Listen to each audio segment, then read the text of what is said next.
Hello guys, today I'm gonna discuss an IELTS essay writing which is related to wildlife and their importance. This video is a bit long and contain a lot many 8 plus band vocabulary words and synonyms, so make sure to watch this video till end for the preparation of this topic.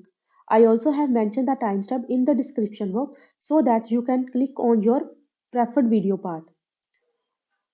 So now let's get started. Here is the statement in front of you. Many people argue that wild animals have no place in the 21st century. Therefore, any attempt at protecting them is a waste of resources. To what extent do you agree or disagree? तो बहुत सारे लोग ये believe करते हैं कि wild animal की 21st century में कोई जगह ही नहीं है, इसलिए उन्हें प्रोटेक्ट करने के लिए जो भी मेजर्स उठाए जाते हैं वो सारे ही वेस्ट ऑफ रिसोर्सेज है. जैसे there are so many projects that have been run by government to protect the animal species that are on the risk of extinction. Okay, तो बहुत सारी स्पीसीज हैं जो रिस्क पे हैं एनिमल्स की कि उनका बचना नामुमकिन है, वर्क पे हैं, बहुत ही बॉर्डर लाइन पे हैं. ठीक है, due to their disruption in the habitat, poaching, pollution and other factors. तो इस वजह से वो जो रिस्क पे है, गवर्नमेंट क्या प्रोजेक्ट्स हैं उनके बहुत सारे, जैसे टाइगर सेव टाइगर प्रोजेक्ट है, फिर डॉल्फिन प्रोजेक्ट है, मुस्क डियर प्रोजेक्ट है. ऐसे करके बहुत सारे प्रोजेक्ट्स हैं जो कि गवर्नमेंट के द्वारा लागू किए गए हैं, तो उन्हें सेव करने के लिए. ठीक है, तो क्या है कि उसके लिए क्या बहुत सारा इन्वेस्टमेंट होती है, बहुत सारी मनी टाइम इन्वेस्ट करना पड़ता है लोगों को, गवर्नमेंट को, और उन्हें सेव करने के लिए. तो कुछ लोग ये कहते हैं वो सारे के सारे वेस्ट ऑफ टाइम है, वेस्ट ऑफ रिसोर्सेज हो रहे हैं. ठीक है, उनकी तो कोई जगह ही नहीं है. ठीक है, तो आप इस स्टेटमेंट से किस हद तक एग्री या फिर डिसएग्री आपको ये बताना है. ठीक है, first of all, you have to decide your side whether you are in the spot of this statement or not and write the point accordingly. I, however, completely disagree with this statement. So, my points are against this statement. So, first of all, we need to discuss the points and synonyms before we're going to discuss the essay in detail. So, here are the points. My first point is ecological balance of our planet. तो क्या होता है ecological balance जो हम सब ने maintain करके रखा हुआ है, प्लांट्स ने, एनिमल ने, हम ह्यूमन बींग्स ने, तो वो क्या डिस्टर्ब हो जाएगा अगर एक भी चीज वहां पे नहीं होगी. अगर वाइल्ड एनिमल की एक भी स्पीसीज वहां पे नहीं होती तो वो सारा का सारा बैलेंस इम्बैलेंस में बदल जाता है. ठीक है, फर्स्ट पॉइंट ये है. सेकंड पॉइंट है growth of plant life. Plant life की ग्रोथ में एनिमल्स का बहुत बड़ा हाथ होता है. जैसे when animal commute from one place to another, और दे वो क्या करते हैं, वो अपने स्किन पे, अपने पंजों पे कैरी करते हैं पोलन ग्रेन्स. जब वो पोलन ग्रेन्स कैरी करते हैं तो वो जगह जगह पे स्प्रेड कर देते हैं ताकि वहां पे उन्हें तो कुछ भी नहीं वैसे पता होता, और उनके पोलन स्प्रेड करने से क्या होता है, पॉलिनेशन होती है, फर्टिलाइजेशन होती है. ठीक है, प्लांट्स की, तो क्या होता है प्लांट लाइफ ग्रो करती है. तो उनका होना तो बहुत जरूरी है अगर प्लांट लाइफ को भी ग्रो करना है. ठीक है, तो third point is tourist attraction. अगर मान लो आपकी कंट्री में कोई ऐसा एनिमल है जो बाकी कंट्रीज में पाया नहीं जाता है, तो उससे क्या होता है कि टूरिस्ट अट्रैक्ट होते हैं, वो आपकी कंट्रीज में आते हैं. ठीक है, आपकी कंट्री में आएंगे तो वो फ्लो ऑफ फॉरेन करेंसी आपकी कंट्री में आएगा, उससे क्या रेवेन्यू जनरेट होगा और economy of your country will be increase. ठीक है, तो उनका होना बहुत जरूरी है. Fourth one is scientific research. तो बहुत सारी रिसर्च जो कंडक्ट की जाती है वो ज्यादातर एनिमल्स पे पहले की जाती है, बाद में ह्यूमंस पे होती है, कोई भी दवाई की रिसर्च हो. ठीक है, तो क्या होता है कि वो एक सेफ होता है, उससे क्या पता हमें चलता है mechanism of that particular medicine, है ना, उसका पता चलता है कि वो किस किस किस प्रकार से वो एक्ट करती है. तो इसलिए उनका होना बहुत जरूरी है. यूजफुल मेडिसिन एंड प्रोडक्ट्स हमें उनसे मिलते हैं. जैसे प्रोडक्ट्स में होता है कि जैसे एलिफेंट की टस्क जो होती है, बड़े वाले दांत होते हैं, उसे टस्क बोलते हैं. ठीक है, तो उसे उससे ज्वेलरी क्रिएट होती है जो कि बहुत महंगी बिकती है. बहुत सारे लोग उन्हें मतलब शो पीस के लिए भी अपने घर पे लगाते हैं, अमीर अमीर लोग. और साथ में हमें जैसे मुस्क डियर है, उसके परफ्यूम, उसकी उसके मतलब उसमें ऐसा कुछ होता है जो बहुत और एरोमेटिक होता है और उससे एक्सट्रैक्ट किया जाता है ताकि परफ्यूम में यूज हो सके, तो उससे हमें परफ्यूम मिलता है. So first of all we need to discuss the synonyms also. तो हम वाइल्ड एनिमल्स का बार बार हमारा जिक्र होगा, तो वाइल्ड एनिमल्स को इसलिए हमें दूसरी फॉर्म में लिखना पड़ेगा ताकि हमारे स्कोर बढ़िया से बढ़िया जाए. ठीक है, वाइल्ड एनिमल्स को wild life, forest life, wild beast, fauna, forest dwelling animal, species dwelling in forest, इस प्रकार से बहुत वर्ड्स में हम लिख सकते हैं. ठीक है, तो एक ये भी वर्ड आएगा कि उन्हें सेव करना चाहिए, ठीक है। सेव को क्या करते हैं, protect, preserve, conserve, protection, protecting, preservation, preserving, conservation, conserving, stop their extinction, stop their extinction from disappear, okay, stop their extinction from vanishing, prevent them from going extinct. इस प्रकार से हम लिख सकते हैं। इससे क्या होता है कि जब हमारी ये हमारा वोकैबुलरी इंक्रीज करता है। जब हमारी वोकैबुलरी इंक्रीज होती है तो हमें ऑब्वियसली बैंड्स ज़्यादा मिलते हैं। वोकैबुलरी का मतलब यहाँ ये नहीं होता है कि बहुत बड़े-बड़े वर्ड्स लिखने हैं, जो किसी को पता ना चले, जो किसी को मीनिंग ना आता। वोकैबुलरी का यहाँ ये भी मीनिंग होता है कि वर्ड की फॉर्म चेंज करके लिखना, ताकि आप एग्ज़ामिनर को आपको वैरायटी ऑफ वर्ड्स दे पाओ और आपको ज़्यादा से ज़्यादा बैंड स्कोर हो, ठीक है। एक वर्ड ये भी आएगा कि ये वेस्टेज नहीं है इसकी, तो उसका क्या आ जाएगा synonym, beneficial, advantageous, they are worth saving, saving animal is worthless, is not worthless, it is not completely futile, save the animals have benefits, save the animals have advantages। तो इस प्रकार से हम इसे भी लिख सकते हैं, ठीक है। Now let's discuss the essay in detail. It is believed by some people that there is no benefit in saving animal as they have no purpose in current era। ठीक है। ये जो पहली लाइन है इंट्रोडक्शन की, ठीक है, हमने इससे ज्यादा सारा पैराफ्रेज किया हुआ है, ठीक है, स्टेटमेंट को।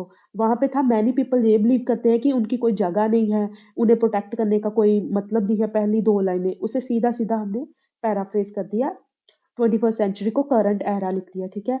मैनी पीपल की जगह पे लिख दिया, मैनी पीपल आर्ग्यू की जगह पे it is believed by some people, ठीक है। तो नो पर्पस लिख दिया नो प्लेस की जगह पे। तो इस प्रकार से हमने उसे पैराफ्रेज कर दिया है। अब हमें अपना ओपिनियन देना है। हाउएवर मैंने इसलिए किया क्योंकि मैं स्टेटमेंट से डिसएग्री करती हूँ। However I disagree with this notion मतलब statement, as saving them is extremely beneficial for human kind.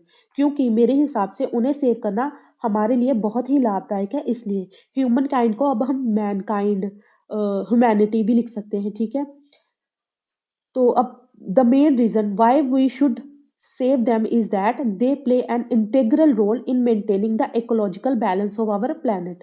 तो क्या, पहला मेरा पॉइंट ये है कि उन्हें सेव करना इसलिए जरूरी है क्योंकि वो उनका इकोलॉजिकल बैलेंस को मेंटेन करने में बहुत ही असेंशियल रोल है, नेसेसरी रोल है, इसलिए उन्हें सेव करना ही चाहिए। अब ये मैंने एक स्टेटमेंट दी थी, अब मैं इसे एक्सप्लेन करूंगी, फिर मैं उसे जस्टिफाई करूंगी with the help of example. तो इस प्रकार से मेरा एक जो पैरा बनेगा वो ही करेक्ट वे है अटेम्प्ट करने का, और आपको अच्छे अच्छे बैंड मिलेंगे अगर आप इस वे से करेंगे, ठीक है। अब उसे स्टेटमेंट को एक्सप्लेन करेंगे। Ecological balance of our planet is sensitive, and therefore destruction of any one species can have detrimental impact on the other species which are the part of the food chain। Okay, इसका मतलब ये है कि ecological balance जो है हमारे planet का वो बहुत ही सेंसिटिव है। कुछ भी हो जाए तो उसे मतलब बहुत वो हिल जाता है, इम्बैलेंस हो जाता है। अगर कोई भी एक स्पीसीज की डिस्ट्रक्शन होती है तो उसका इम्पैक्ट जो है डेलिटीरियस होगा, ठीक है। डेट्रीमेंटल कुछ भी लिख सकते हैं, डेंजरस होता है, इसका मतलब सीधा है हिसाब है हानिकारक होता है, ठीक है। डेट्रीमेंटल, डेलिटीरियस, डेंजरस, हार्मफुल, उसका इम्पैक्ट जो है बहुत ही खराब होता है अदर स्पीसीज पे जो कि फूड चेन का हिस्सा है, ठीक है। फॉर इंस्टेंस, अब मैंने एग्जाम्पल देके उसे जस्टिफाई करना है। For instance the extinction of herbivores will make all carnivores die of hunger. जैसे कि अगर डिसअपियरेंस हो जाएगी, वैनिशिंग हो जाएंगे हर्बीवोरस प्लांट एनिमल्स जो कि घास पे जीते हैं, अगर उनकी एक्सटिंक्शन वो डिसअपियर हो जाएंगे तो वो कार्निवोरस जितने भी कार्निवोरस है वो डाई हो जाएंगे ऑफ हंगर, भूखमरी से वो भी मर जाएंगे, ठीक है। It will not only disturb the ecological balance but also carnivorous will attack human beings. ये अकेला डिस्टर्ब इकोलॉजिकल बैलेंस को ही डिस्टर्ब नहीं करेगा, बल्कि कार्निवोरस हम पे अटैक करना शुरू कर देंगे ह्यूमन बींग की, क्योंकि उन्हें कुछ खाना है तो वो पहले हम पे अटैक करेंगे, ठीक है। सिमिलरली इनहेलेशन का मतलब होता है नाश होना, ठीक है, डिस्ट्रक्शन होना ऑफ कार्निवोरस। अगर इसी प्रकार से अगर कार्निवोरस की डिस्ट्रक्शन हो जाए वो क्या होगा, will result in explosion in the population of herbivores in the absence of their predator. क्या होगा कि अगर पहले तो ये था कि हर्बीवोरस जाएंगे तो कार्निवोरस मर जाएंगे या फिर वो हम पे अटैक करेंगे, ठीक है। और उसके बाद क्या होगा, अगर मान लो कि हर्बीवोरस जो घास खाने वाले एनिमल उनकी ही डिस्ट्रक्शन हो जाए, तो जो कार्निवोरस है उनकी ही डिस्ट्रक्शन हो जाए, तो क्या हो जाएगी, हर्बीवोरस की पॉपुलेशन में बहुत ज्यादा बढ़त आ जाएगी। ठीक है, उनके एब्सेंस ऑफ प्रीडेटर, जो उनके खाने वाले ही नहीं है, तो उनकी पॉपुलेशन बहुत बढ़ जाएगी। उससे क्या होगा, ultimately plant will disappear as these animal will devour them. ठीक है, इससे क्या होगा कि क्योंकि वो घास खाने वाले एनिमल है, उनकी पॉपुलेशन बढ़ गई है, तो जल्दी जल्दी वो घास फूस खाना शुरू कर देंगे, प्लांट्स को खाना शुरू कर देंगे। तो क्या हो जाएगा कि प्लांट ही डिसअपियर हो जाएंगे। ठीक है, thus it if this imbalance happen, it will have some serious repercussion on mankind। तो क्या होगा कि अगर ये इम्बैलेंस हो जाएगा, तो हम पे, ह्यूमन काइंड पे, हमारे ह्यूमन बींग्स पे, मैनकाइंड, ह्यूमैनिटी पे बहुत ही सीरियस रिpercussion, यहाँ पे सीरियस रिpercussion का मतलब है बहुत ही गहरी प्रॉब्लम्स आ जाएंगी, डायर कॉन्सिक्वेंसेस भी लिख सकते हैं इसे। सिमिलर सीरियस रिpercussion को ये भी लिख सकते हैं, सेवियर रैमिफिकेशन। ठीक है, अनडिजायरेबल रिजल्ट्स, ऐसा कुछ हो जाएगा अगर ये इम्बैलेंस हैपन हो जाए। ठीक है, तो उनका होना बहुत ही जरूरी है। अगर एक भी चीज हिलती है तो बहुत ज्यादा डिस्ट्रप्शन हो जाएगी इकोलॉजिकल बैलेंस में। तो ये सारा, पहले मैंने एक स्टेटमेंट दी, फिर उसे मैंने एक्सप्लेन किया, फिर जस्टिफाई किया with the help of example. ठीक है, और एंड में रिजल्ट निकाल दिया कि उनका होना जरूरी है, क्योंकि इम्बैलेंस हो जाएगा। ठीक है, this is the right way to write a point in your else essay। ठीक है, second point is, another reason why we need to save animal is that they contribute in the growth of plant। दूसरा reason ये है कि उनको save करना इसलिए जरूरी है क्योंकि वो एनिमल प्लांट लाइफ की ग्रोथ में हेल्प करता है। ठीक है, wild animals act as carriers of pollen grain as they spread them in a wild area, which make pollination happen and lead to the growth of new plant।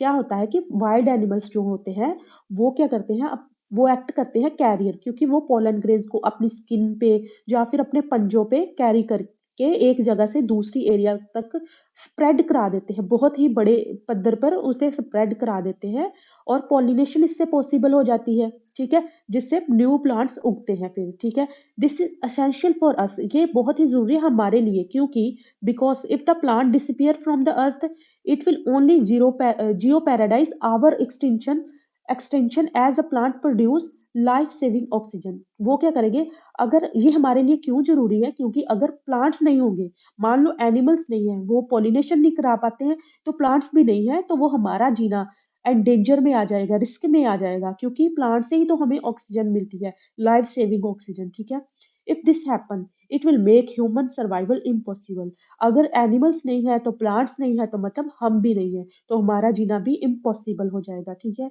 The third reason is that having a variety of species will also help the country to grow economically। ठीक है, because the more animal species a country has, the more tourist, nature lover, wild photographers, scientist या फिर researchers will be attracted. ठीक है, क्या होगा कि अगर आपकी कंट्री के पास बहुत सारी वैरायटी ऑफ स्पीसीज है, तो इससे आपकी कंट्री को इकोनॉमिकली ग्रोथ मिलेगी, क्योंकि उससे क्या होगा कि बहुत सारे tourist, nature lover, wild life photographer या फिर साइंटिस्ट, रिसर्चर्स जिन्हें रिसर्च करनी है, वो आपकी कंट्री में आएंगे, तो आपकी कंट्री की इकोनॉमी इंक्रीज होगी। वो कैसे, वो हम आगे देखते हैं। ये अब हमने एक स्टेटमेंट दी थी, अब हमें आगे इसे एक्सप्लेन करना है स्टेटमेंट को। This increase the flow of tourist, इससे क्या होगा, अगर आपके पास वैरायटी ऑफ स्पीसीज है, तो वो फ्लो ऑफ टूरिस्ट को इंक्रीज करेगा। ठीक है, not only increase the flow of currency, ये जो है टूरिस्ट का फ्लो है, वो ना कि फ्लो ऑफ करेंसी को इंक्रीज करेगा, बल्कि encourage foreign company to start investing, वो इनकरेज भी करेगा फॉरेन कंपनीज को कि वो इन्वेस्ट करना शुरू कर दे। ठीक है, specially in hospitality, food and transport sectors. ठीक है, which will create job opportunity. क्या होगा कि अकेला फ्लो ऑफ करेंसी नहीं आएगा, साथ में तो दूसरी मतलब फॉरेन कंपनीज है, वो भी हमारे में इन्वेस्ट करना शुरू कर देंगी, मतलब कि वो भी अपने फायदे के लिए यहाँ पे इन्वेस्ट करेंगे। हॉस्पिटैलिटी के लिए वो होटल्स को बिल्ड करेंगे। ठीक है, फूड रेस्टोरेंट्स वगैरह वहाँ पे बिल्ड होंगे, ट्रांसपोर्ट सेक्टर में तब्दीली आएगी। ठीक है, इसके साथ क्या होगा कि जॉब अपॉर्चुनिटी भी निकलेंगी। तो ठीक है, तो वो ये सारी चीजें जो है इकोनॉमी ऑफ कंट्री की उसे ग्रो करने में हेल्प करेंगी। A perfect example of this would be African country. इसकी अब हमने इसे जस्टिफाई कर दिया, पहले हमने एक स्टेटमेंट मारी, फिर हमने उसे एक्सप्लेन किया, अब हमने उसे जस्टिफाई करना है। A perfect example of this would be African country, इसकी सबसे अच्छी एग्जाम्पल है African country, which despite being notorious of their object impoverishment are being visited more frequently by tourists because they have a rich variety of flora and fauna। ठीक है, जो कि जो country African countries है वो बहुत ही ज़्यादा गरीब है, लेकिन वहाँ अफ्रीका में क्या है कि बहुत सारा वैरायटी ऑफ स्पीसीज है और फ्लोरा एंड फना की। ठीक है, वहाँ पे अमेजोन के जंगल है वो भी वहाँ पे ही है ना। तो नोटोरियस का मतलब ये होता है यहाँ पे well known for something bad. ठीक है, वो अपने बैड, उनका क्या चीज है बैड कि वो पुअर है। ठीक है, उसके उनमें बहुत कुछ लैक करता है, वो ज्यादा एजुकेटेड पीपल नहीं है वहाँ पे। ठीक है, क्योंकि वहाँ इतनी गरीब कंट्रीज है। ठीक है, फूड वगैरह भी उनके पास ज्यादा नहीं, लेकिन उनके पास क्या ज्यादा है, variety of flora and fauna. Flora मतलब प्लांट्स और फना मतलब एनिमल्स, उनके पास इतनी सारी वैरायटी है, इसलिए वो बहुत सारे टूरिस्ट को अट्रैक्ट करती है। लोग बहुत ज्यादा अफ्रीकन कंट्रीज को विजिट करते हैं क्योंकि वहां पे बहुत सारे variety of flora and fauna है उन्हें देखने के लिए। This help in the economy to flourish, उनकी जो इकोनॉमी है वो सिर्फ टूरिस्ट से ही ज्यादा आती है, तो उनकी इकोनॉमी को फ्लोरिश होती है, बहुत फूलती है। ठीक है, for these benefits saving animals will be judicial idea. ऐसे बेनिफिट की वजह से हमें एनिमल्स को सेव करना बहुत ही जुडिशियल आइडिया है। जुडिशियल आइडिया का मतलब है गुड आइडिया है, आइडियल आइडिया है। ठीक है, बहुत ही बढ़िया आइडिया है उन्हें सेव करना। ठीक है, इसलिए हमें करना चाहिए। ठीक है, what is more, extinction of animal will help in scientific research. उनकी होंद जो है, एनिमल की होंद, वो हमें साइंटिफिक रिसर्च में भी काम आएगी। Many animals possess some unique abilities such as starfish has a power of regeneration and other species which are immune to AIDS and animal. जैसे कि बहुत सारी, अब पहले हमने एक स्टेटमेंट दी कि एनिमल्स की एक्सटिंक्शन जो है, होंद है जो वो क्या है, साइंटिफिक रिसर्च में भी काम आएगी। तो क्या है कि अब हमें इसे एक्सप्लेन करना है, किया है हमने कैसे, कि बहुत सारे एनिमल ऐसे हैं जो बहुत ही अलग सी एबिलिटीज लगते हैं। जैसे कि उनमें है स्टारफिश है। ठीक है, स्टारफिश के पास क्या होता है कि वो अपना अगर एक भी वो अपना आर्म जो है लूज कर देती है तो वो रीजनरेट हो जाती है उसकी आर्म। मतलब कि उसमें ऐसी भगवान ने उसे एबिलिटी दी हुई है कि उसकी आर्म फिर से निकल आती है। ठीक है, रीजनरेट हो जाती है। तो क्या होता है, तो ऐसी एबिलिटीज को, ऐसी और कोई और भी स्पीसीज हैं जो कि एड्स और कैंसर से इम्यून है। ठीक है, अब अगर साइंटिस्ट उन्हें ऑब्जर्व करेंगे कि इनमें क्या मैकेनिज्म होता है, तो वो दवाइयां बनाने में मदद होगा हमारे। ठीक है, तो इस वजह से scientist can take inspiration from them to develop new technology. क्या होगा कि अगर ऐसी एनिमल्स को होंगे हमारी दुनिया में, तो वो साइंटिस्ट जो है वो क्या करेंगे, उन्हें ऑब्जर्व करेंगे, उनसे इंस्पिरेशन लेंगे और उनका सारा मैकेनिज्म देखेंगे और नई टेक्नोलॉजी डेवलप करेंगे उससे। ठीक है, for instance if scientist are able to replica the ability of starfish, मान लो कि अगर साइंटिस्ट ये इसमें कामयाब हो जाए कि वैसी ही टेक्नोलॉजी, वैसी ही एबिलिटी को वो रेप्लिका कर पाए ह्यूमन बींग्स में, it will help the mankind in future by regrowing the limbs of disable people. ठीक है, क्या होगा कि जो डिसेबल पीपल हैं जिनके हाथ पैर नहीं होते हैं, तो अगर साइंटिस्ट इन स्टारफिश की एबिलिटी से या फिर किसी और एनिमल स्पीसीज की एबिलिटी को रेप्लिका करते हैं ह्यूमन बीइंग में, तो क्या होगा कि जो जिनके लिम्स वगैरह नहीं है डिसेबल पीपल के, वो रीग्रो कर पाएंगे अपने लिम्स। ठीक है, जैसे स्टारफिश करती है, उनकी जब भी उनकी आर्म वगैरह मतलब टूट जाती है तो वो रीग्रो करना शुरू करती है, रीजनरेट कर लेती है।